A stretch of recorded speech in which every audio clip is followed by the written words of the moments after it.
the Roots of the Science podcast with your girl, Anne with an E. Hello, everyone, and welcome back to episode 81 of the Root of the Science podcast with your girl, Anne with an E. If you are new here, welcome.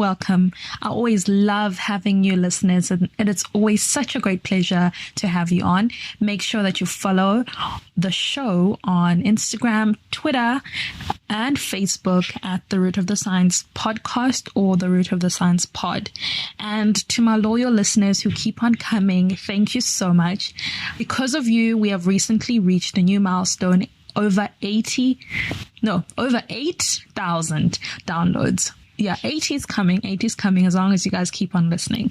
Now, let's get into today's episode. My guest today is Dr. Cosnet Lerato Rametse, born and raised in South Africa. In this episode, we learned that she has always wanted to work in science, and more specifically, she has always been curious about how the body worked, the pathology, and also wanting to learn and gain skills to contribute to understanding the pathologies of the body. This curiosity led her to study medicine. She discusses why she chose to be a clinician-scientist in this particular episode.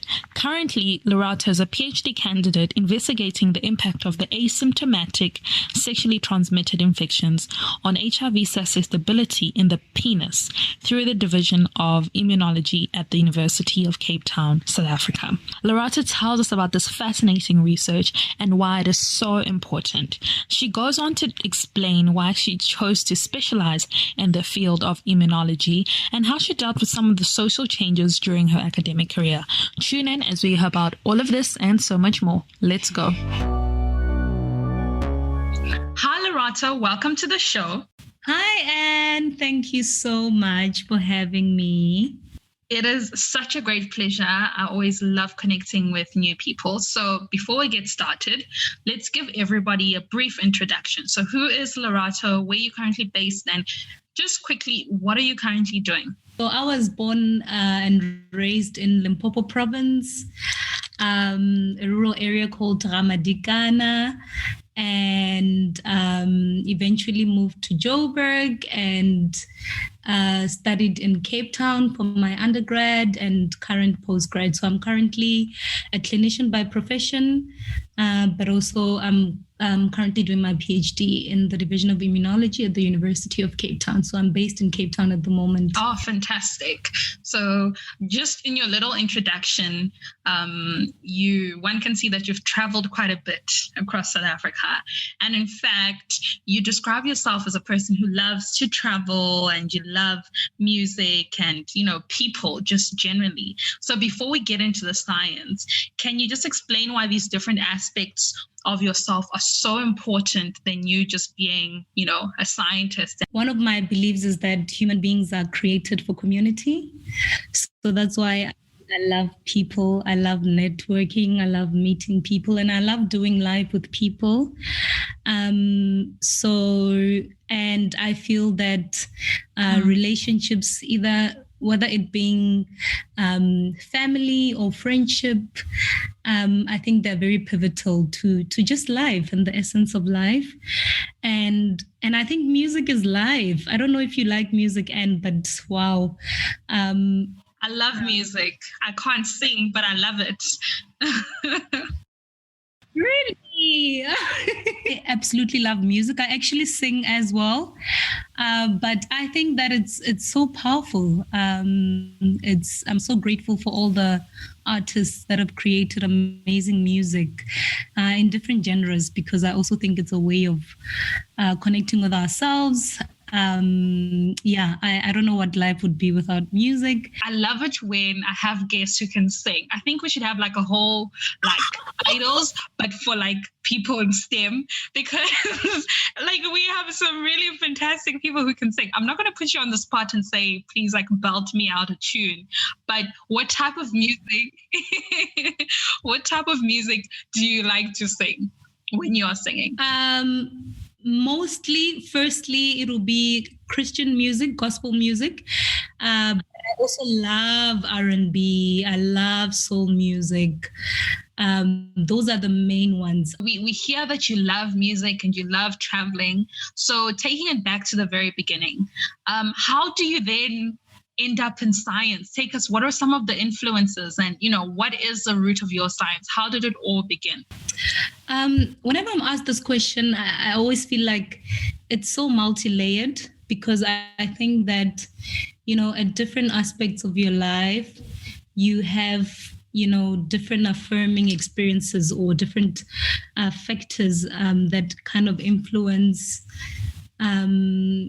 your passions. I grew up in a rural area, as I said, and it was just weird because, there were a few things that I picked up, growing up in a rural area, playing with other kids with different backgrounds, different economic statuses, and just seeing, when you obviously now I think of it retrospectively and I'm like, wow, I saw so many people with malnutrition.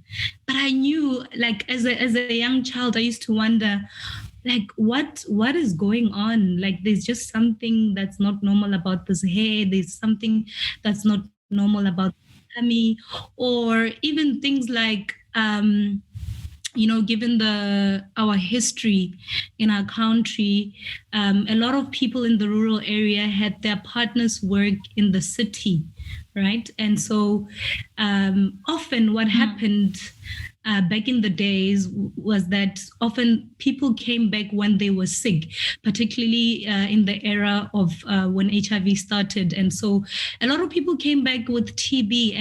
And it's stuff like that that got me very curious about health, but also science, because I wondered, what is this disease? What is the physiology? What's going on? What can I study to make me better understand the human body? What can I study that could also enable me with the skills and the capacity to be able to contribute to understanding some of the sufferings that our African population is facing dominantly. So that was, I think, the layer to it.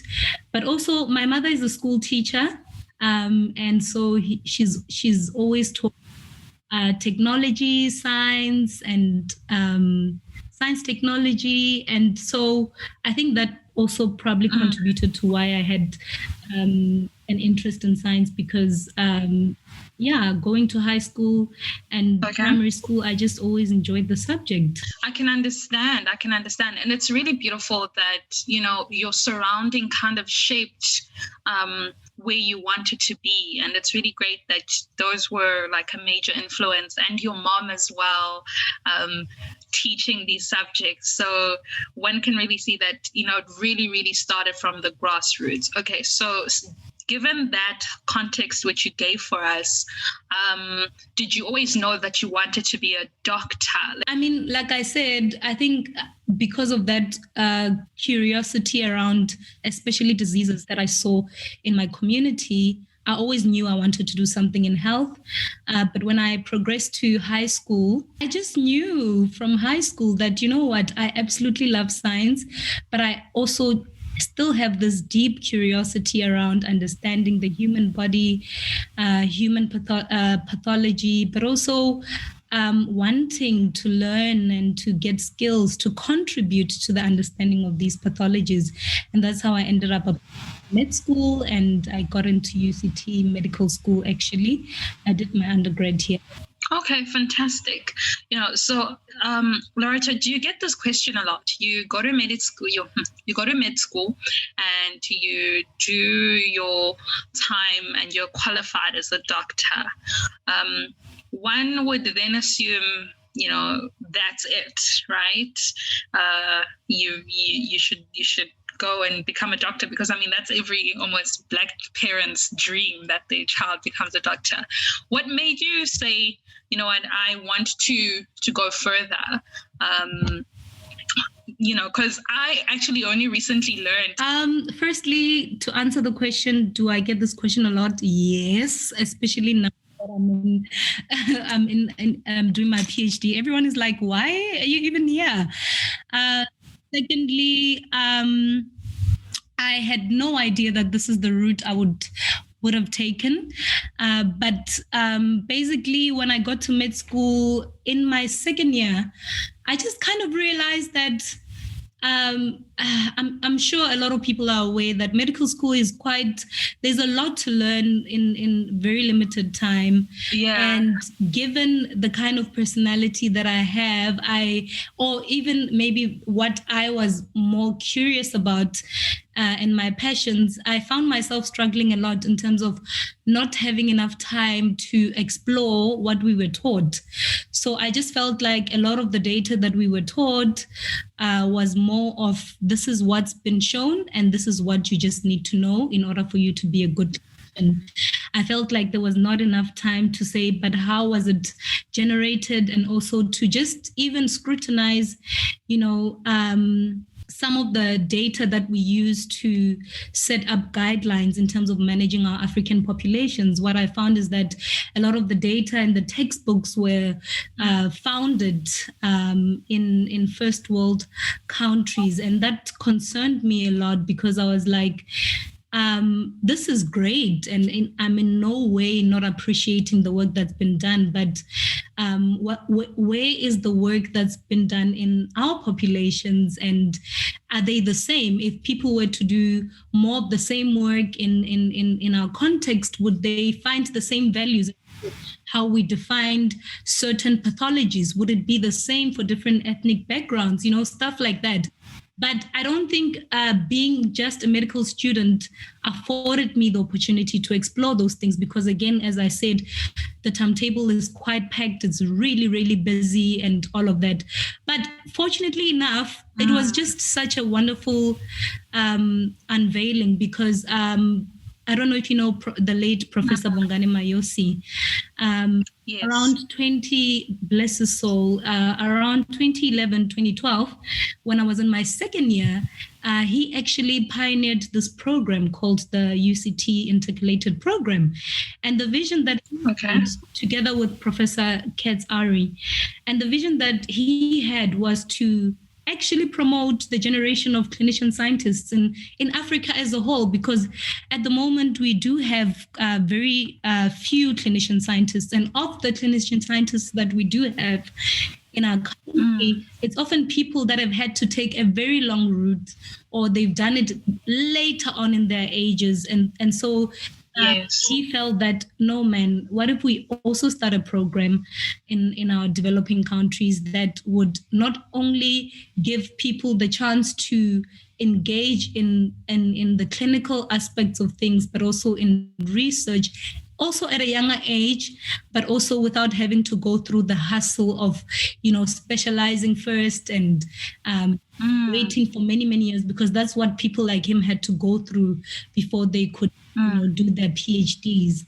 And so he started the program around 2011, 2012, and I was fortunate enough to be amongst the first group to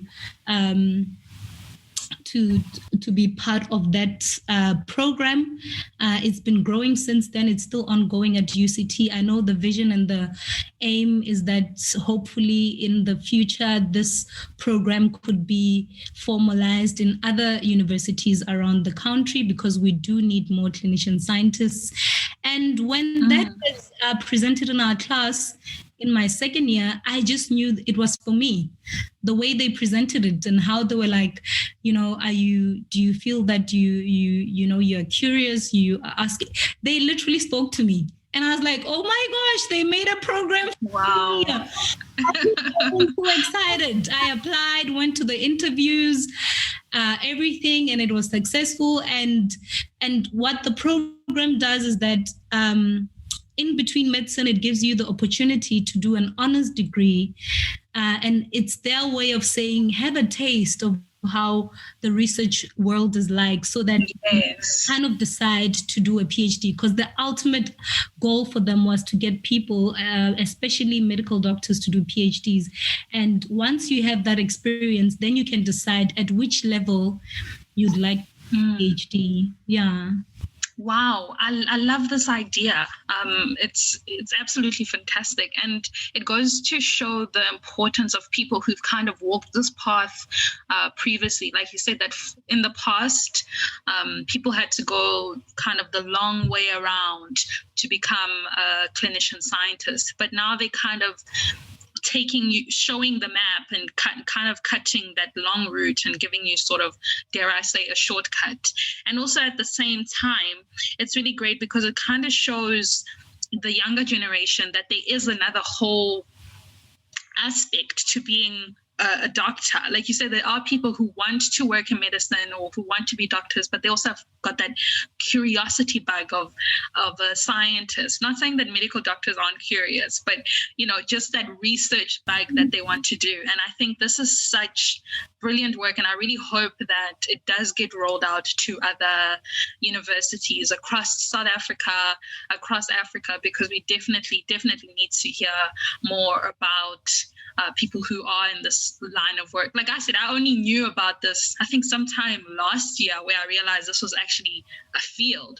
So mind you, that means a lot of people don't even know that this is something that you can get into. So yeah, kudos to you, and kudos to being one of the first people to be part of that program. I absolutely love the vision. Thank you, and definitely, really hoping that it gets formalized in different institutions and more people jump onto the wagon. And looking forward to how the future looks like, especially when it comes to this career. And I think it's really exciting if it's something that you're really passionate about. Yeah. Definitely. Okay. So currently you are a PhD candidate in immunology, like you said. So can you just tell us a bit about what you're currently researching and why it is so important? So I'm working on a PhD project, as you rightfully said, in the Division of Immunology, with my primary supervisor being Professor Clive Gray. And we are looking to investigate the impact of asymptomatic sexually transmitted infections on HIV susceptibility in the male penis. Essentially, what we're trying to look for is how the presence of asymptomatic sexually transmitted infections influence the immune environment in the male penis, and how that increases, or that may increase susceptibility in HIV transmission. I mean, we know that currently it's very well known that the majority of the population that is affected by HIV, well, at least on record, is women of reproductive age. However, and because of this well-known fact, a lot of studies have really looked at women in terms of trying to understand HIV transmission, and in terms of trying to derive HIV preventative strategies. And there's been very limited studies around the male genital tract and understanding how HIV transmission happens within the male genital tract. So, other aspects of the studies within the study is to try and understand these mechanistic roles or mechanisms that underpin HIV susceptibility in males, because we know that the commonest mode of transmission of HIV at the moment is through heterosexual transmission. So obviously, both the males and females involved. But for some reason, well, not for some reason, because I gave the reason, a lot of the studies are quite female-based in terms of understanding this HIV transmission. And so I think it's very important that we also start putting a focus on understanding HIV transmission in the male genital tract, and try and come up with preventative strategies that are targeted towards males specifically, alternative to the existing ones, such as circumcision. Oh, wow. That's so interesting. Again, I didn't know that most studies are actually targeted towards the female rather than the male. So in the work that you're doing, you said you'd want to look at other methods other than circumcision. So Is it too soon for us to understand or to find out what these other preventative measures might be? We hope to eventually get. So, for example, by exploring or understanding what increases of susceptibility within the male penis or an uncircumcised penis, one can use those factors such as like barrier function proteins, T cells, activations and locations. One can come up with things like gels that would target those specific role players, Okay. to either dampen them or increase them depending on what we find, because as I said, very little is understood about the main mechanisms at a molecular levels that underlie the susceptibility within even the foreskin itself. What we know based on very good clinical trials is that circumcision protects men from getting HIV at like 60%. But what we don't know are the mechanisms that underlie that protection. So by exploring, trying to understand those mechanisms, maybe we might find targets that we can use to generate things like gels, for men to apply on their penises instead of removing their foreskins that would target those different aspects. What my project looks at specifically is looking at barrier proteins, because we definitely appreciate that, and based on some existing literature, little as it is, that barrier protein and barrier function in the male penis is quite important in terms of its role in protection against HIV transmission. And so we can use those mechanics that we find to then start thinking of generating things like gels to target those aspects to prevent or dampen their susceptibility to getting HIV. Wow, interesting. So I don't know if this is possible, but in terms of the research, you have this idea where you say that you potentially want to do this gel. Does it have an element where, the qualitative data aspect where you talk to maybe males in terms of would they be willing to do this as an alternative?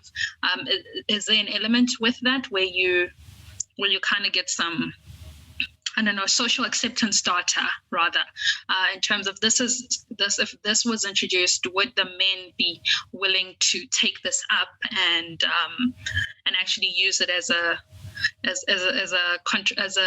another form? Because I mean, we all know that circumcision has got a cultural element to it as well. It's not just for medical purposes. It's got a lot of cultural, for various different cultures and religions, people, that's why boys are circumcised. So do you think, or is there going to be that element where your study will look at that, where people will be like, okay, we want to maybe take this up, as opposed to our cultural ways of us doing the circumcision? That's such a great and very interesting question. When I started this project, I must say, I was very narrow-minded in that I thought everyone was for circumcision, right? And the more I engaged, the more I realized, in as much as there's a cultural/religious element to circumcision, there's also a whole lot of group of men who are actually not keen for circumcision. And so I think, yes, I got a bit taken aback when I noticed that, and I started reading a lot about that. And there's a lot we can discuss about the reasons they provide for not wanting circumcision, but maybe that will be for another day. But what it made me appreciate is that in as much as there are people that appreciate circumcision, and I appreciate it because of the impact it's having on HIV transmission, but there are still groups of men who do not want to get circumcised. And what do we do about those groups? I mean, just looking at the statistics, when the major trials showed the efficacy of circumcision in terms of its protection with HIV, and our government started setting up projects to just offer free circumcision. They had set targets, but I think within the first 2 years of rolling out circumcision, they only reached, according to the publishment, they only reached 40% of their target, which comes to speak. Comes to speak to the fact that the uptake of circumcision is not as high as we think it is. It is higher than other countries, but is not as high as we had hoped for it to be. And so that should lead one to appreciate that there is a population and a group of men who want to get circumcised. And therefore, I think when it comes to thinking about prevention strategies and alternative prevention strategies, one shouldn't think about, it's not about abolishing one or the other, but I think it's about trying to cover as many people as possible with different strategies. Wow, that's so interesting. I also assumed that it was a higher population of people who are getting circumcised because, again, in my naivety, I assumed that, for cultural purposes and religious purposes, that's why people do it. But, like you said, there's a growing population who will definitely appreciate probably this alternative, and it just supports even more reason for you guys to do the research while you're doing. And I think it just goes to show how important it is then that people might be like, I'd actually opt to take this as an alternative to what's currently being offered. So kudos to you and your team. Doing a qualitative study to ask people, hey guys, if we did a gel, would you guys take it? I think that's really interesting. Something that I'm noting down. And I think it would be actually really cool to get an objective answer to that question. Yeah. Brought that up was because for my research, I'm doing sort of a mixed method research where it's got the scientific aspect or the natural science aspect, but it's really forcing me to think on the social science aspect, because I think sometimes in science, the way we approach science is that we think we've got a solution. Like we see a problem as scientists and we want to do this and this is going to help solve. But then it's like, have you spoken to the people? Do they think it is a problem? We might think it's a problem because we've read all of these papers and we've read all of these journals. So I'm starting to appreciate that sort of thinking. Really, really important that the solution that you are wanting to give out, do the people actually want to accept it? So yeah, you're welcome, and kudos to my supervisor for that, because you always ask me that question every single time I come up with something. So he's always like amazing. That's so amazing. And I think so fortunate that you had the opportunity to actually then somehow be able to incorporate that aspect. I love the fact that you are sort of thinking and you took note of that possible suggestion of engaging, thinking of that whole part of engaging the communities if they would. Sorry, I'm saying communities because that's who I deal with. Engaging with people if they would actually be interested in this work. But yeah, kudos. I really love your work, and it's quite interesting. So just a little side note, why immunology? Why not cardiology? Why not pediatrics? Is there a specific reason why you went to immunology? I always get asked that. I get asked that because a lot of medical students don't really like immunology, which is... Yeah. But for me, I've always found it to be so fascinating. So the little time we got to do some immunological aspects to diseases in med school, I got so excited. I feel like the immune system is everywhere. and it's in every organ system. And that's one of the things that drew me to immunology. The fact that even if you did cardiology, you still have to have some level of understanding of the immune system, because whatever pathology you'll be dealing with in cardiology, in urology, in GIT, you would still have to understand the immune system because it's everywhere. And what I've come to learn and appreciate about immunology and the immune system is that it really has an impact, not just in the normal functioning of the body of different organ systems, but also in many pathologies. So to understand a lot of diseases, you do have to understand the role that the immune system has in those pathogenic pathways.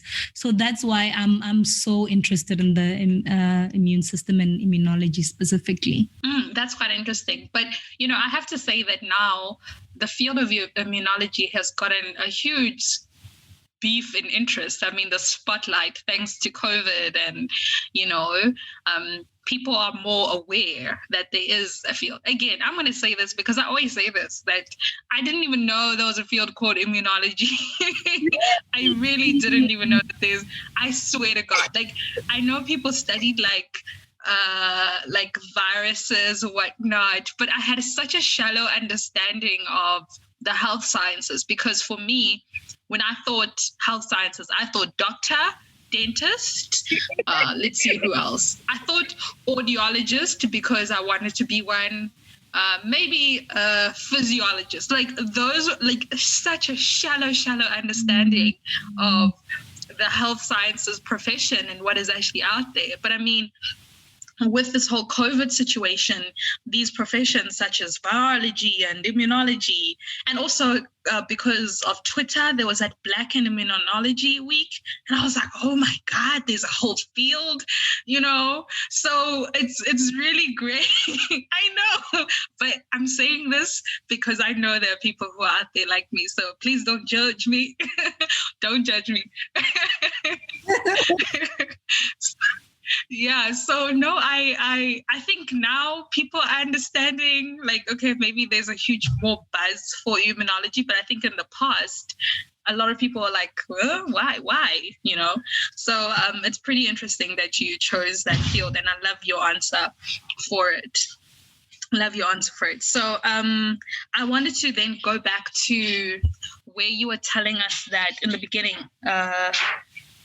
well, I know you told me that you've always been very gifted academically, and this has been sort of like a blessing and a bit of like a challenge. You had what you called separate from familiar spaces. So how can you just elaborate further with that? Because I found that quite interesting.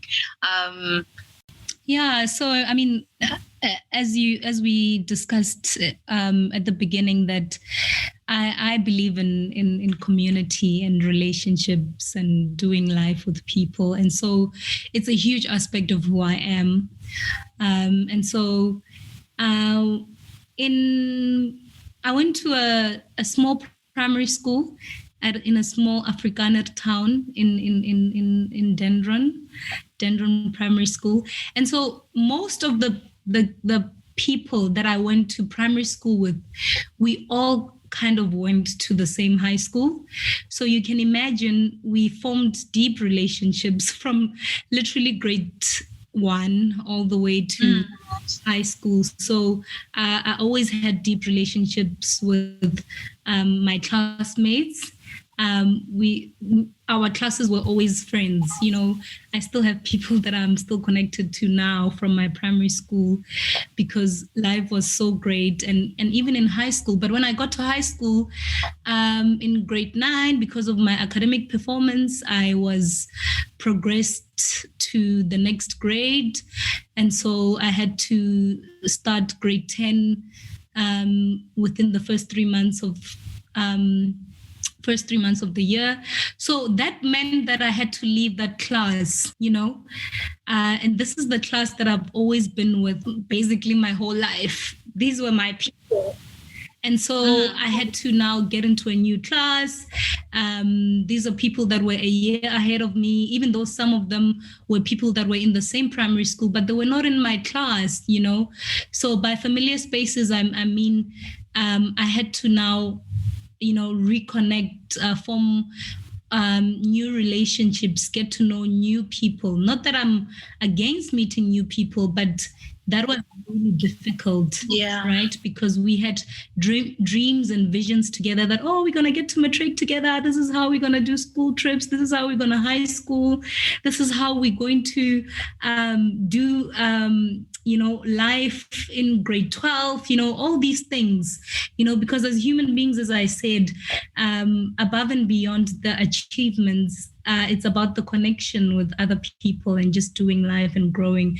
So that was really difficult for me to transition from in high school. But it's funny because it happened again in varsity. Medical school is also feels like a family because you study for 6 years. You are with the same people for 6 years, basically. To be honest, by the second year, your class feels like family. You know everyone knows you, you engage with we know each other because we know we're going to be together for 6 years. You form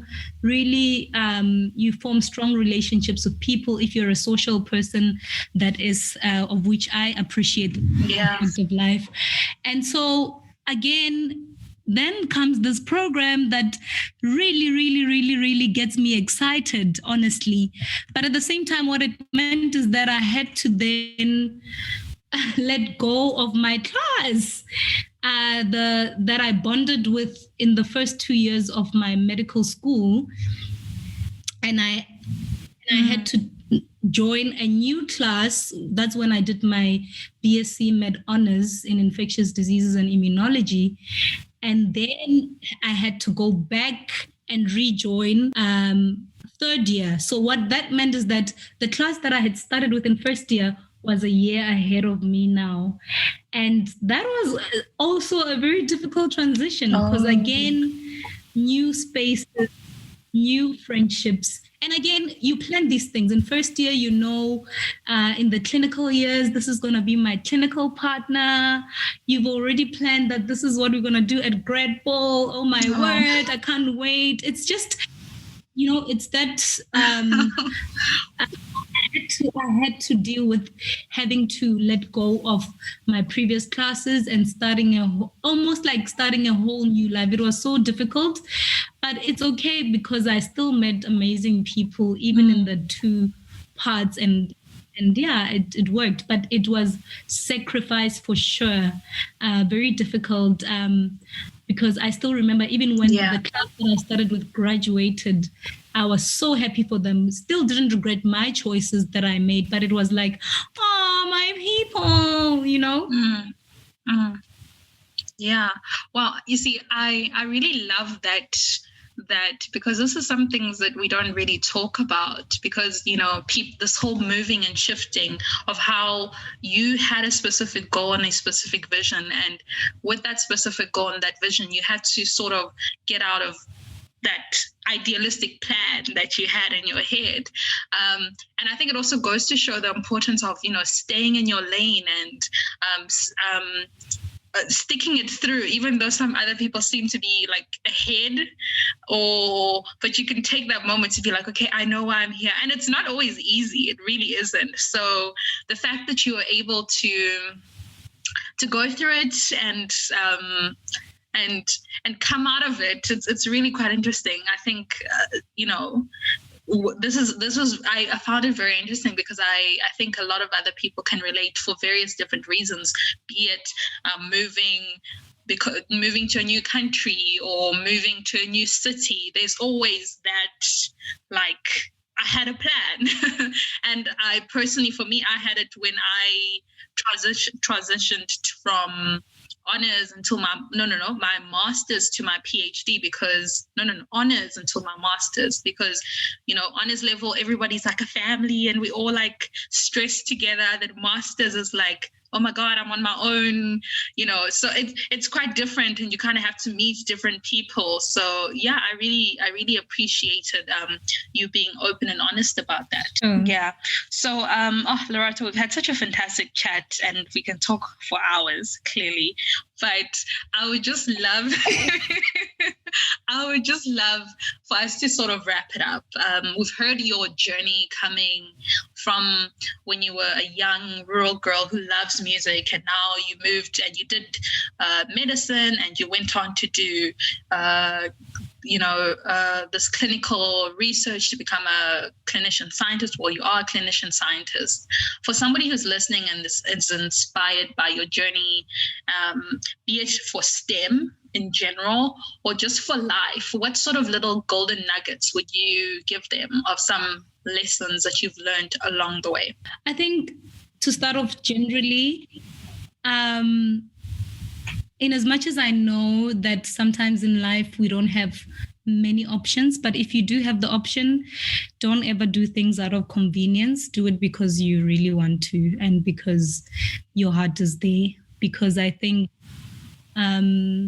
and like I said, this is me appreciating that sometimes we do have to do things for convenience because life doesn't offer us the same options. But if you do have the option, do things because you really want to do them, not because it's convenient, not because it looks great, not because it sounds great.